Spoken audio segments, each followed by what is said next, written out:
This is V8 Andrew from Pistonheads. I've just had new reversing cameras installed on the Aston Martin, new front cameras by James as well. I just thought I'd take you guys around this and show you some of the features. So here's the install of the rear camera. You can see that looks very tidy. I've also got my GoPro there installed at the back. We'll try and get some exhaust notes on that. That'll be pretty cool. Let's have a quick look around to the front. Feel free to mention how dirty the car is. There's the front camera. You can see that one's really well hidden. If you stand back here, you definitely can't see it. So let's have a look inside and have a look at the install inside the car.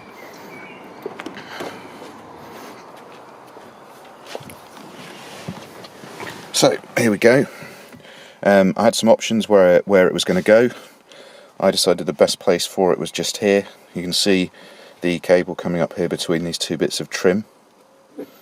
You could put it back here in the cup holder. Decided against that because I actually use it. Could have put it in the glove box, but then how do you reach the phone? Could have put it up here. Again, didn't like the way that was going to look. Same here. And anywhere between my kind of leg and the gear stick's just going to get in the way, so decided against that. There are also a couple of small buttons. If we have a look at the steering column,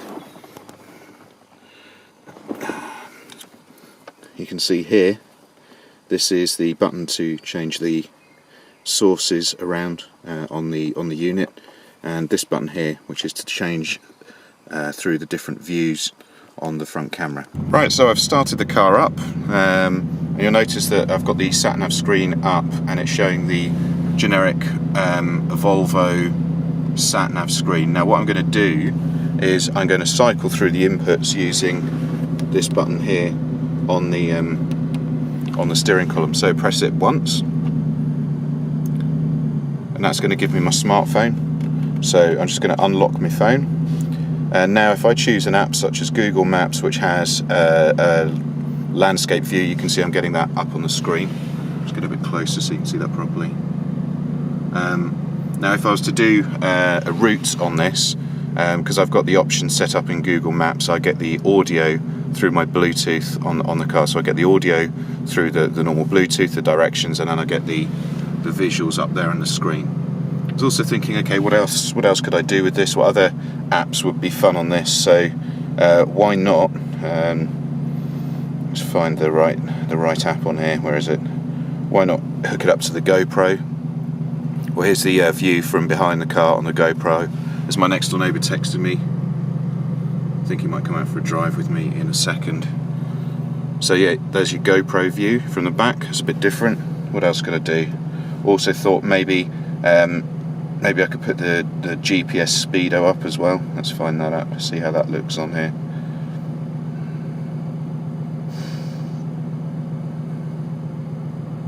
Help if I knew where it was. Oh, there it is. Let's get that open. So, apparently I'm doing 2 miles an hour. I don't think that's completely accurate. There we go, 0, settled down. So yeah, you could have a nice big speedo up there. I think that'd probably be quite good. I know there's some other apps you can get for G-forces and that kind of thing. So some good stuff you can do with a smartphone. They're really dependent on what apps you've got, but for me it's mainly about the sat-nav. So anyway, let's cycle through the other sources. So I'm just going to press the button again on the steering column. That's now the front-facing camera, and that's looking downwards at my driveway. If I press the second button here, that's now going to cycle through the different views on the front camera. Let me get a bit closer so you can see that. So second view, this is your view for coming out of junction, so you've got left and right split. Actually quite useful on this car because it does have quite a long bonnet.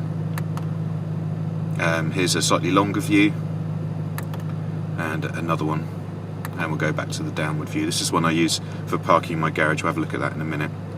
Let's have a look at the rear view. There we go. You see you've got distance markers on there.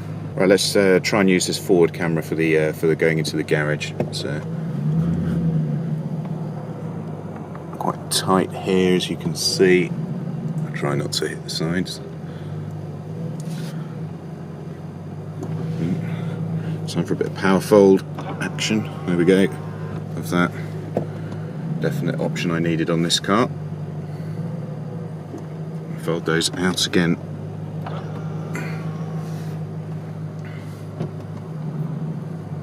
Right, let's have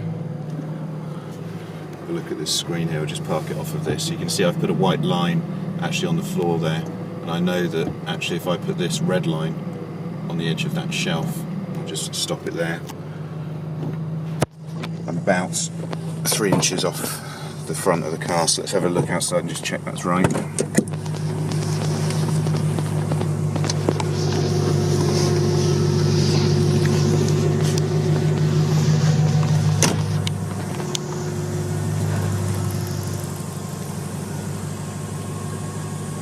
Yeah, that's pretty much bob on. Right, so let's get the car out, stick into reverse. Lots of beeping, but you'll notice now I've got my reversing camera coming up automatically.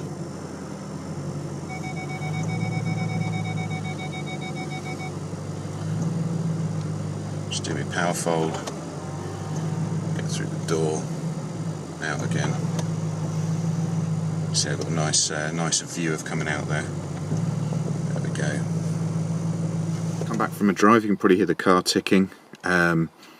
Really good drive out on some local roads. Went for a really good drive just to find out what's the system like. I have to say I'm impressed overall.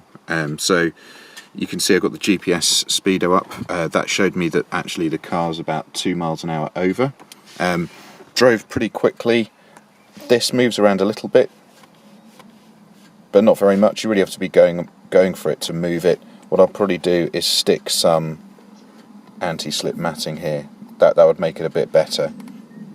In terms of the camera functionality, very impressed with that.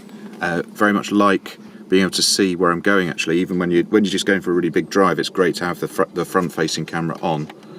That's actually good. You can see I've got the split screen mode. Went for a few roads where I know it's a difficult turnout, and that was useful. It takes a bit of getting used to, but that was actually useful, and I did use it. Another thing I found out, always secure your GoPro very well to the car. I did enjoy being able to see the GoPro on the screen. That worked pretty well using the GoPro app. Thought that was pretty good. What would I change? How could this be slightly better? Well, I would say, yeah, I'll put some matting there. Actually, if there was if you were to make this a little bit shorter and just have a small, like a mini cradle here so that it clipped in, maybe just taking up that space there between the ashtray and because I still want to be able to get in the ashtray because I've got stuff in there. That would be good. It just clip in, and then you don't have to worry about it. That would be a good improvement. Other than that, pretty impressed. I should also say I was impressed with the way that James installed it. Pleased with that. Pleased with the level of service. So overall, I would say this is a good system. I'd like to try some other apps. I want to get a G-force app or an accelerometer app, see how that works, see how good that is. So I'd like to have a go on that. The other thing I would say, using Google Maps, I actually found the lady talking on Google Maps quite intrusive. I'd probably switch the audio off on that and just use the actual picture. Picture worked fine, was very good, but the audio was probably a bit intrusive. I suppose if you are actually looking for somewhere, then that's quite useful, but I wasn't. I was just wanting to see how it worked. Works well with all the standard audio as well, no issues there. Anyway, I hope that's been useful for some people. I'll probably put some exhaust note noises up there as well with this video. Okay.